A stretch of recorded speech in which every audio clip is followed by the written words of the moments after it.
In this video, we're diving into the Pepe Ascension moment everyone's been waiting for. October 31st is locked as the listing date, and the team says 5 top-tier listings across CEX and DEX are confirmed. That's the setup. Now let's talk about why holders are calling this the biggest push yet, and why people on the sidelines are watching this countdown like a launch clock. First, the price arc that put Pepe Ascension on the map. The earliest buyers stepped in at $0.003. At the time of recording, the token sits around $0.027. The rumor swirling around listing day is a $3 debut. Markets do what markets do, and nothing here is guaranteed, but that path is why low entry and 100x potential are in the conversation right now. You can see how fast a liquidity event with multiple venues could turn into a discovery phase if demand outruns supply. Let's stack mechanics on top of hype, because mechanics are what defend momentum. The bonus system is live on the homepage, and it's tiered to reward early sizing. The earlier and bigger you buy, the higher your tier. There's a limited-time 15% bonus in Pepe Ascension for new buys, which effectively boosts your stack before listings even hit. If you were planning to scale in anyway, this turns one buy into 1+ bonus while the window's open. Now the feature that has everyone double-checking links, the dual reward pool. 5% of pre-sale funds feed this pool. The project has already raised over 10,000 ETH, and 5% of that allocation is routed straight into it. Here's the simple version. If ETH trades at or above $5,000 on listing day, holders get rewarded in ETH. If it doesn't, holders still get rewarded in Pepe Ascension, backed by 10% of the tokenomics. 2 lanes, 1 objective, make holding into the event feel like a strategy, not a coin flip. And yes, it's transparent. You can click the 5% ETH toggle in their update and see the wallet yourself on Etherscan. The macro angle matters here too. ETH is around $3,900 right now. Layer 2 ecosystems have been heating up, and if the broader cycle pushes higher, some analysts have thrown out targets up to $16K this run, that ETH-denominated reward could become a much bigger number by the time it lands. If it doesn't, the fallback is more PEAP in your wallet. Either way, the mechanism is designed to keep holders engaged through the volatility that a 5-venue listing week usually brings. Execution at TGE is where launches live or die, and Pepe Ascension is removing the usual friction. They're rolling out on a custom zero-cut launchpad DEX with 0% buy-sell tax on the native venue. That means more of your order goes to tokens instead of fees, and trading is live instantly when TGE flips on.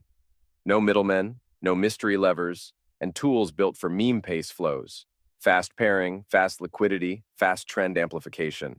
If you've been burned by clunky first hours or stealth taxes in other launches, this is the opposite playbook.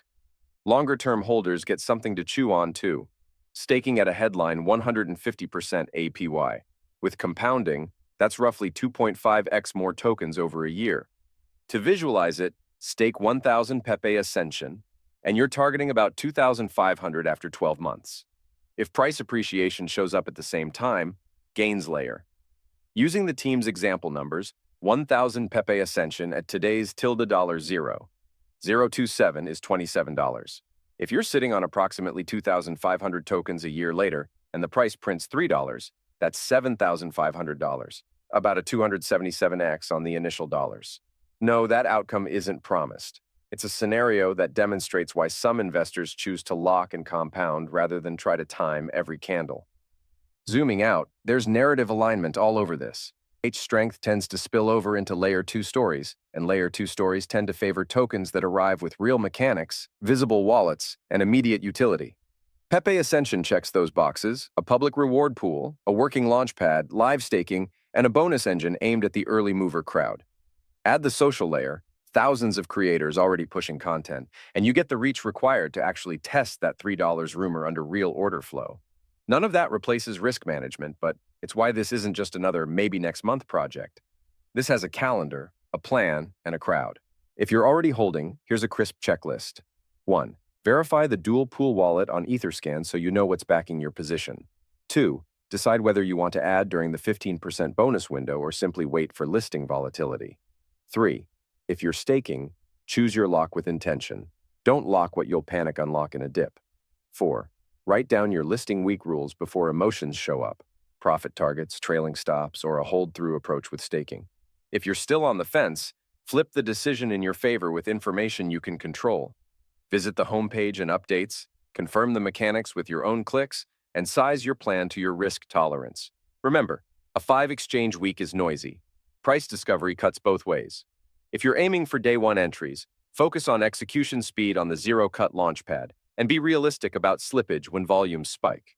If you're aiming for a longer swing, the staking page is where you'd start. Here's how I'd play the next steps. I'd track 3 milestones: the final pre-listing bonus window, the exact TGE flip for the launchpad, and the moment the first exchange confirmation drops publicly. Those are the catalysts that change behavior in real time.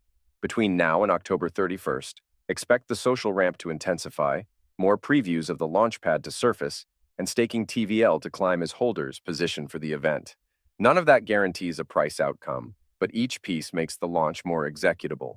Before we close, a quick reality check. Rumored prices are not commitments. Listings can be chaotic. Rewards are mechanics, not magic. And every plan needs a downside path written next to the moon math. If you're new, start small, verify everything on official links, and never risk money you can't afford to lose.